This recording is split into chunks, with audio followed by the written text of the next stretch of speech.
তোর অত কথা শোনার মতো সময় আমাদের নাই। তুই এই মেয়েটার ঘরে ঢুকেছি, তোকে এই মেয়েকে বিয়ে করতে হবে। কি বলছি বল। আমি কি বিয়ে করবো? আমার ঘরে বউ ছেলে আছে, ও আমাকে ডাকে তাই আমি আসি। তার লাগে ও আমার সাথে মাঝে মাঝে টাকাও নেয়।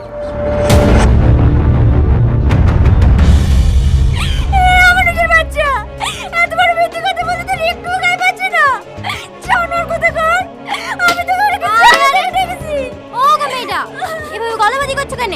একটা পরপুরুষকে জায়গা না দিলে এমনি এমনি ঘরে ঢুকে পড়বে। বিশ্বাস করেন কালাম্মা, আমি সত্যি বলছি, ওর সাথে আমার কোনো সম্পর্ক নাই। ও তুলি দাও, কিছু কিছু বাকি থাকলে বলো, আমি টাকা মিটিয়ে দিছি।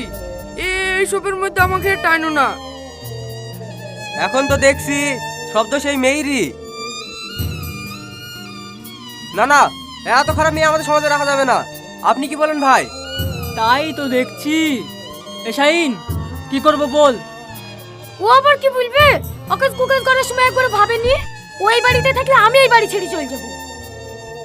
তুমি কেন যাবা? যে এই বাড়ির মানুষের কথা একবারও ভাবেনি, সে যাবে বাড়ি ছেড়ে। এই শাহিন, এ তো কি বলছি? যেমন তোর কলবিটে করে মানুষ করলো, আজ তুই তাকে বাড়ি ছেড়ে চলে যেতে বলছি। তুই জানিস শুধু তোর বাবার সাথে কথা ভেবি ও নিজের সমস্ত সুখ বিসর্জন দিয়েছে। তার চাচা, ওসব কথা বলতে হবে না। আমি আজ দোষ না করি, সবার চোখে দোষী।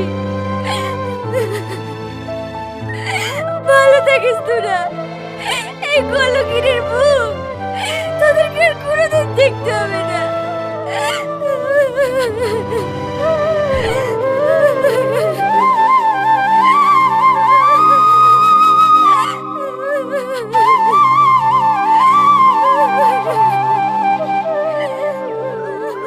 রীতি, দাঁড়া মা দাঁড়া।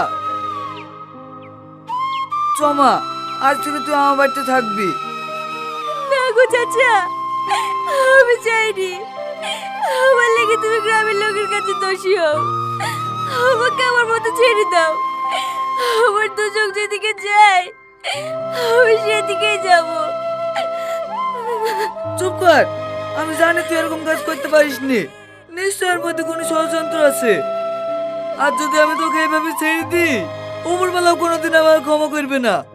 চ। কিন্তু চাচা। কোনো কিন্তু না, লোকে যা খুশি তাই বলুক, তাতে আমার কিচ্ছু যায় আসে না। আজ থেকে তুই আমার বাড়িতেই থাকবি। চ।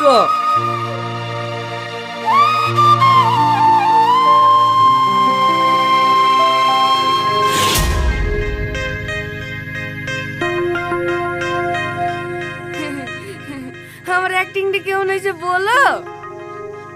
হ্যাঁ, ভালো হয়েছে। এলো ধরো, এতে পুরো 10,000 আছে। 10,000? হ্যাঁ, 10,000ই তো কথা হয়েছিল। কথা হয়েছিল, কিন্তু মারটাও তো কম খায়নি। দাও দাও, 800 টাকা ধরে দাও। না না, আমি আর টাকা দিতে পারবো না। তাই বললে হয়? এত বড় কথা গোপন করে রেখেছি, মুখ ফসকে বেরিয়ে গেলে কি হবে? ঠিক আছে ঠিক আছে, তুমি এখানে দাঁড়াও, আমি লেসে দিছি।